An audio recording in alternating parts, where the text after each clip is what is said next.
I want to talk today about the financing of education and how the Transforming Education Summit in September 2022 developed a sort of a bold framework for reimagining how we talk about the financing of education through increasing the share, size, sensitivity and scrutiny of education budgets.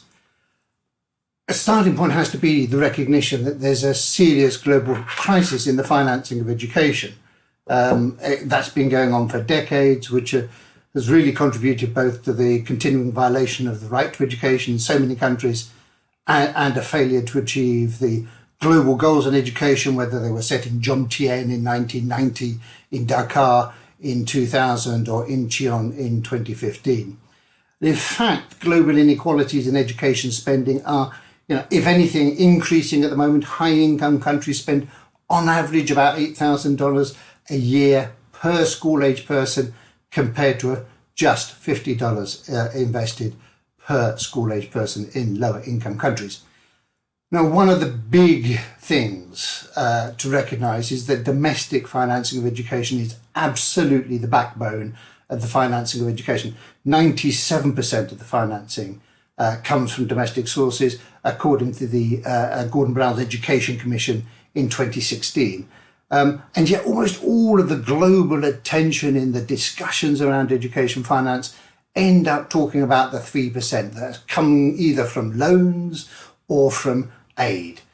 And what was agreed at this Transforming Education Summit, I think, offers a transformative agenda for how we can think about education financing in different ways. This was a UN Heads of State Summit convened by the Secretary General of the United Nations, probably the highest profile education event ever. I played an active role in convening as a stakeholder convener for the finance track feeding into that summit. And one of the outcomes was a discussion paper negotiated with 193 member states of the United Nations that laid out a formula and agenda for increasing 4 S's. And that means increasing the share of national budgets that are dedicated to education, increasing the size of government budgets overall, and that is determined by the tax revenues that are collected, what's happening with debt, what's happening with macroeconomic policies, and so on.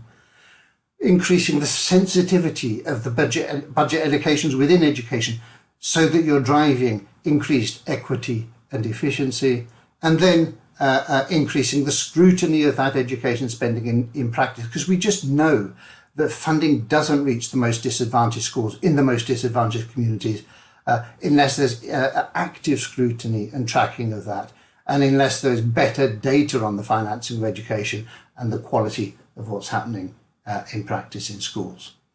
So let's talk about each of these in turn. The share of the budgets. Perhaps when people do talk about domestic financing, this is the thing that tends to get focused on.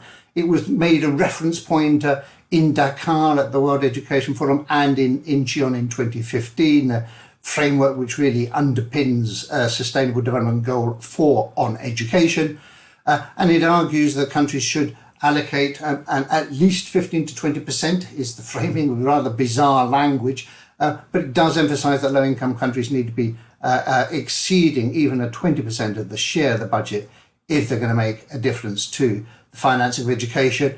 In practice, on average, low-income countries are spending about 17%, but some countries are falling really seriously short on that. Nigeria and Pakistan, particularly, under 10%. And these are countries with massive education gaps. And so unless you increase the size of the share of the budget going to education, it's going to be difficult to achieve education goals. But it is really important to look at how people calculate this. Some people have started it with their formal way of doing this is measure the percentage of your national budget spent on education before anything else, looking at the total. Some countries have started to track the percentage spent after debt servicing, and that is deeply problematic because it makes or attempts to make the scale of debt servicing and the scale of a debt crisis less visible. Now, the Transforming Education Summit, interestingly, said, well, if we've been recommending national governments should dedicate 15 to 20% of their national budgets to education, so should the donors. 15 to 20% of aid and 15 to 20% of concessional loans should be earmarked for education. I mean, in the case of aid, it's just about 5.5% of aid goes to education at the moment. And yet, if you look at most donor countries, the public tend to think that a significant percentage of their aid ends up going to education or health. The European Community is, relatively speaking, a good actor. It's committed already to increase from 7% to 13%. There are new sources of financing for international development, not least climate finance. And given the pivotal role of education, of the next generation, of an education for sustainable development, there is a case that 15% of climate finance should be earmarked for education. And now these benchmarks on the share of budgets going to education, whether from national governments or from donors, are useful. They can help to put pressure, campaigners to put pressure on their national governments in different ways.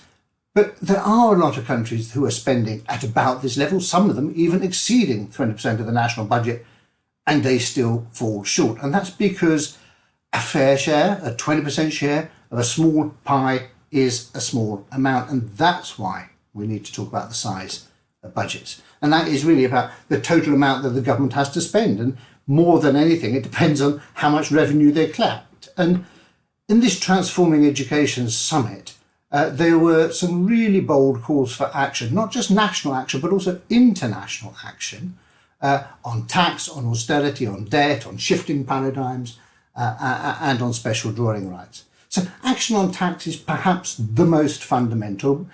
So many countries are spending a low percentage of their, or collect a low amount of revenue relative to their GDP. It's probably impossible to finance a quality public education and other public services if you have a tax to GDP ratio under 20%. Most low-income countries, or the average is 17%, middle-income countries are closer to 30% tax to GDP ratios, high-income countries 40%, and the Scandinavian countries with the most comprehensive systems exceed 40%. Countries like Nigeria and Pakistan, again, under 10% tax to GDP ratio, really difficult to finance public services in general through that. Now, if you're going to increase tax to GDP ratios, and this was an explicit call from the Transforming Education Summit, the government should look at this, it has to be done through progressive tax reforms. In the light of the cost of living crisis, one has to be looking at how can you increase revenues and pass the burden onto those who are most able to pay through progressive income tax, progressive corporate taxes, wealth taxes, property and land taxes, and a range of measures that will actually make sure that revenues can be increased without harming those people living in poverty. But it's not just about national action. The present way in which global rules are set was also called out at this Transforming Education Summit. At the moment, rules are set by the OECD, the Club of Rich Nations, and there's a call now for a UN tax convention, which has been supported, for example, by ministers of finance across Africa, saying now is the time to set global tax rules in a fairer way through a UN tax body which is resourced and empowered to frame those rules. Action on tax is fundamental, but then it does depend on the economic policies you follow. And so we need to have action on austerity. If you look at the latest evidence, there's a global austerity alert published each year. About 85% of the world is living under austerity at the moment. And the key agent of enforcing that is the International Monetary Fund through its Article 4 negotiations with countries and through their loan conditions at times. And one of the centerpieces of the IMF dialogue with ministries of finance around how do you constrain public spending is around public sector wage bill containment, to cut or freeze public sector wage bills. It's absolutely the default policy. Now, this is deeply problematic specifically for education because teachers are the largest single group on the public sector wage bill in almost every country. So if you're told you've got to put a limit on your overall public sector wage bill, you can't employ more teachers even if you've got desperate teacher shortages, and you can't pay teachers more even if they're chronically underpaid. So there's a real call, a very strong call from this Transforming Education Summit to change the standard advice of the International Monetary Fund at country level in its dialogue with ministries of finance to actually protect and expand spending on teachers, because there's nothing more important for achieving quality education than having quality teachers in sufficient numbers. The summit also called for action on debt, because it's very frightening how many countries are spending more on debt servicing than they are on education. And the summit said, well, look, we really need a major new process of debt cancellation, debt renegotiation, new mechanisms for working out debt, and countries that are spending more on debt servicing than on education, and in some cases more on debt servicing than education and health combined. This should trigger urgent international action. Countries like Zambia, Ghana, Malawi are really struggling with a debt crisis which has been exacerbated by COVID. There's also a need to change paradigm, action on paradigms, because most ministries of finance are forced to think in the short and the most medium term, over 3 to 5 years maybe. And when you look at spending over a 3 to 5 years period, and all of your economic decisions are based on that, you tend to see education as this never-ending consumption. You're always spending more money, you're not getting a return on that investment. Now, if you take a longer term view over 8 to 10 or 15 years, education is pretty much the soundest investment that any country can make. A lot of the literature is really clear about the powerful returns to investment in education, on all sorts of other aspects of development, but you can't see that investment within the present short-term framework. So thinking long-term, finding ways for ministries of finance to factor in those long-term returns to education investment could be transformative. Another recommendation from this summit was the action on special drawing rights, which is really the sort of IMF currency. There was a $650 billion allocation agreed in response to the COVID crisis. And given the scale of crisis now in the financing of education, there's a call for a new issuing of special drawing rights, and particularly for them to be reallocated so that more of them end up in the hands of lower income countries who are facing an education crisis. So we need a fair share of a good sized budget if we're going to transform education financing, but you also need to look at how sensitively that spending is made, the sensitivity of budgets. Are they really focused on addressing inequalities? Are they really targeting those groups that are most chronically excluded from schools, whether it's girls, whether it's children with disabilities, children affected by conflict, the children are in pastoralist communities? There's a whole range of categories of children who are more likely to be out of school or to underachieve when they're in school for a whole range of reasons. And we need to ensure that that is given clear priority in the allocation of budgets. You need gender sensitivity, inclusion sensitive budgeting to be prioritised. In fact, there's very compelling evidence that when countries have focused their education budgets to increase equity, that has tended to improve outcomes and performance across the whole education system. Recommend the work of Pasi Sahlberg at Harvard in that regard.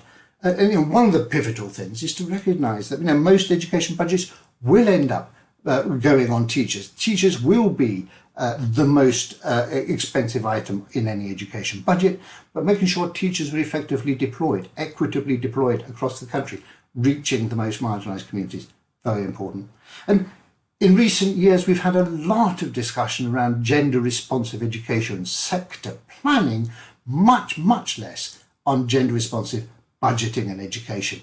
And it's very difficult to see how you can have an effective plan for education without the money behind it. So we need much more focus on the sensitivity of education budgets.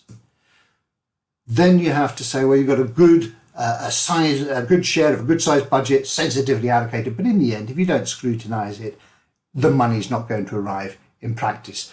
And so many countries, there's a lack of transparency in the education budget. It's difficult to track the data reliably. There's lots of inefficiency and even corruption. The Transparency International did a great report a few years back on corruption in education.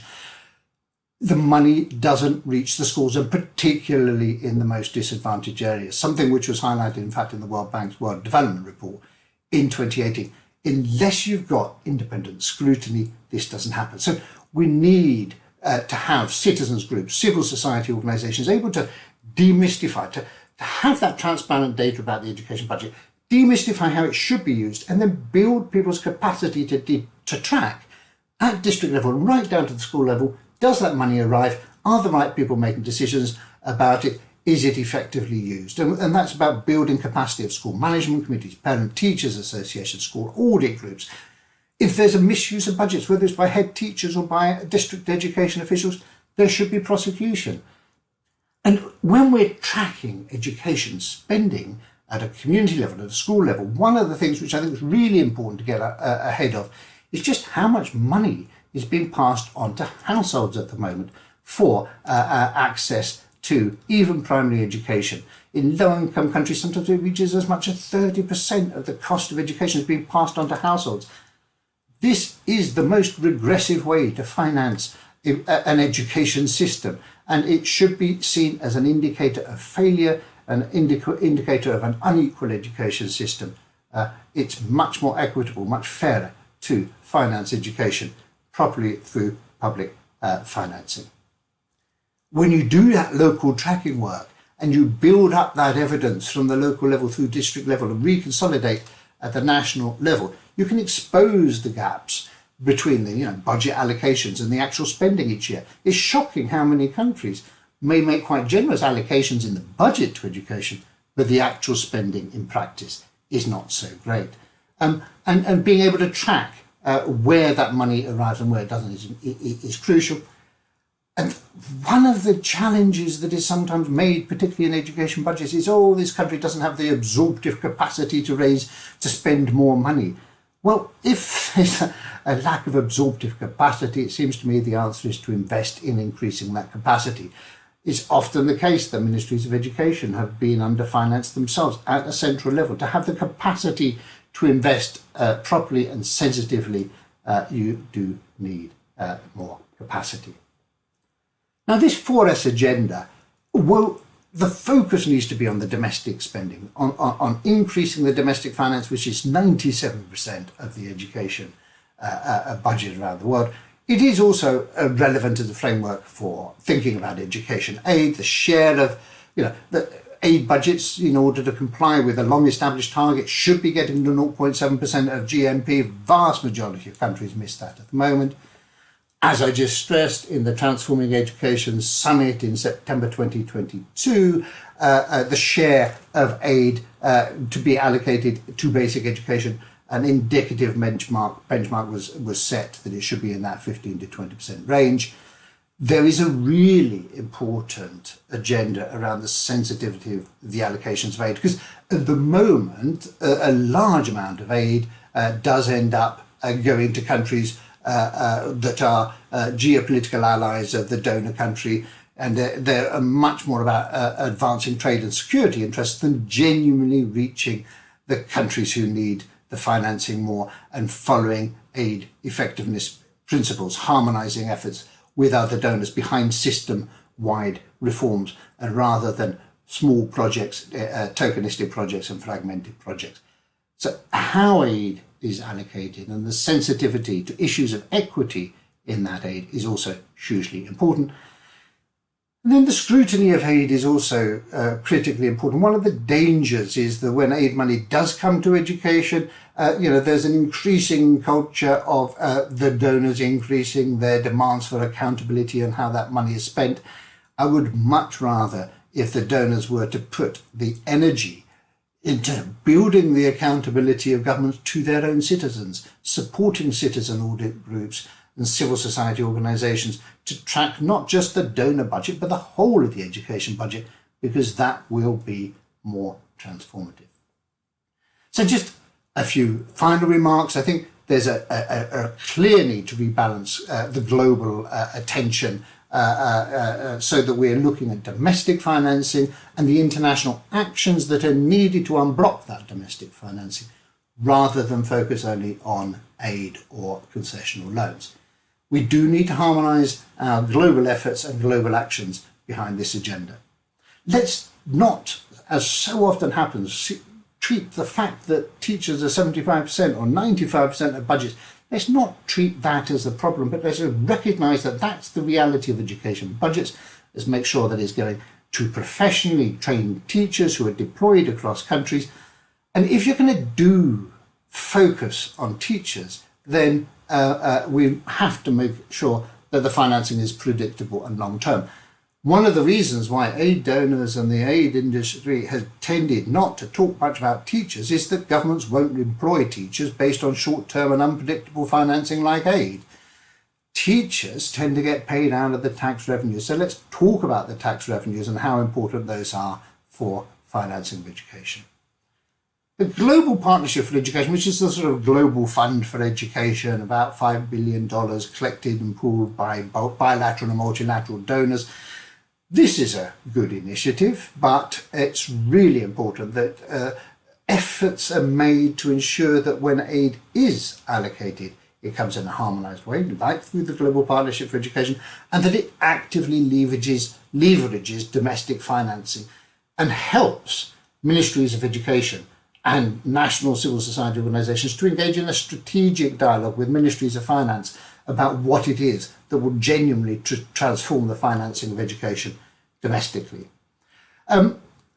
One of the great advantages to the way in which this Transforming Education Summit has reframed the education financing debate is that when you focus more on the size of budgets overall, you end up making strategic links with other public services, particularly health, but also in other sectors. And obviously, there's a very strong connection between how you finance teachers, doctors, nurses. And doctors and nurses tend to be the second largest group on public sector wage bills.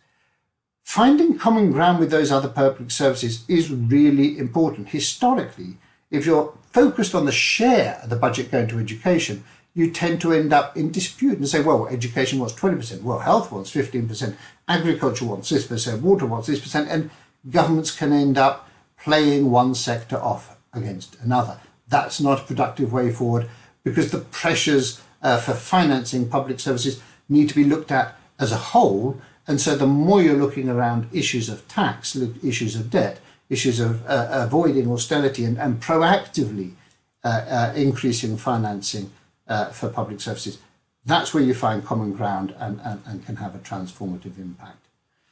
Now, because this Transforming Education Summit, it was a Heads of State Summit, it's the call to action on the finance agenda that was agreed on the 19th of September with the Heads of State is it could be transformative for financing, but it has to be followed up and has to be followed up at every level. At the UN General Assembly on an annual basis, there's a series of summits in the coming years, the SDG Summit, the Summit on the Common Future Summit, the World Social Summit in 2025. Education needs to be visible, and this finance agenda should be, in a sense, a glue for each of those summits. Perhaps most crucially, getting this finance agenda on the agenda of the International Monetary Fund and the World Bank annual and spring meetings. It was the biggest disappointment of the Transforming Education Summit was that despite being invited to the panel on the financing of education, Kristalina Georgieva, the managing director of the IMF, did not turn up at short notice without giving a good reason. The reality is you can't have a strategic debate about education financing if you don't have the most powerful actors at the table. And over the last 30, 40 years, whether it's in Jomtien in 1990, in Dakar in 2000, in Incheon in 2015, or the Transforming Education Summit in 2022, the IMF has never been at the table, refuses to turn up. That's got to change. We need the education financing challenges to be a topic on the core agenda of the meetings of the IMF itself. And that is beginning to happen. It's on the agenda of the spring meetings in 2023, and we'll hope that we'll be able to sustain that on an annual basis to bring the IMF to the table and look at how their wider macroeconomic policies are impacting on education in a profound way. This finance agenda will frame the continuing work of the sort of architecture that's following Sustainable Development Goal 4. There's a global education meeting, a sort of a global education cooperation mechanism, which has a finance track, which is being guided now by this financing agenda. But for all of that global following, the most important is following this agenda at a national level. There are now national civil society coalitions on education in over 100 countries, brought together in regional platforms and by the Global Campaign for Education. And they are committed to holding their own heads of state and their own ministries of finance to account for this agenda on transforming the financing of education. So if we're serious about wanting to see a financing of education to be sustainable and to deliver all of the transformative potential of education and the potential for education to be an equalising force in society, then we need to deliver on the agenda that was agreed in New York in September of 2022. Thank you very much, and I hope you enjoyed this series of lectures.